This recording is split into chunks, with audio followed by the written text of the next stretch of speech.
হেই বন্ধুরা, good morning. Welcome to my channel Tanay football update. চলো কিছু নতুন আপডেট দিয়ে এই ভিডিওটা শুরু করা যাক।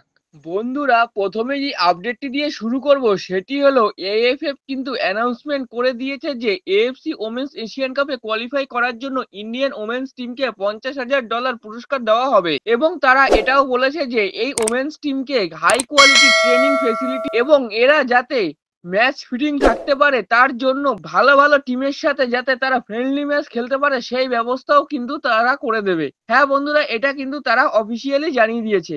তো বন্ধুরা, একটা কথা বলতে পারি যে এই টিমটা কিন্তু এই পুরস্কারটা ডিজার্ভ করে।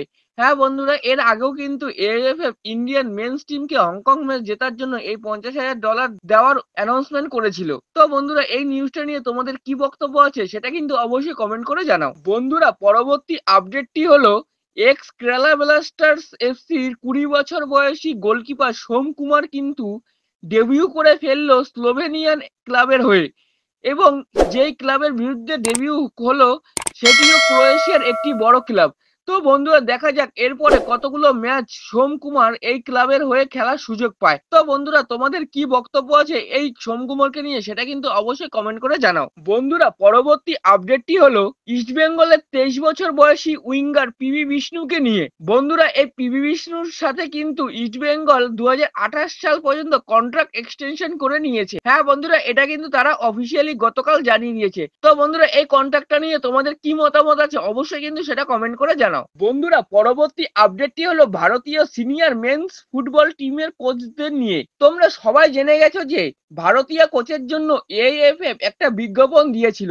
সেই বিজ্ঞাপন দেখে কিন্তু একটা ইন্টারেস্টিং নাম উঠে এসেছে, যিনি নাকি ভারতীয় কোচ হওয়ার জন্য অ্যাপ্লাই করেছেন। তিনি হলেন 59 বছর বয়সী আর্জেন্টাইন কোচ রোডলফো জাপাটা। হ্যাঁ বন্ধুরা, তিনি কিন্তু বেশ কিছু ইউথ টিমের কোচ হিসেবে কাজ করেছেন, যেমন ইউএসএ, ফিজি ইত্যাদি আরো কিছু ইউথ টিমকে ম্যানেজ করেছেন তিনি, এবং এটাও শোনা যাচ্ছে যে আফ্রিকারও কিছু দেশের হয়ে তিনি কাজ করেছেন। তো বন্ধুরা, একজন ভালো কোচ হিসেবে তাকে ধরাই যায়, কিন্তু ইন্ডিয়ান ফুটবলের জন্য এটা বেমানান। এটা আমার নিজস্ব মতামত।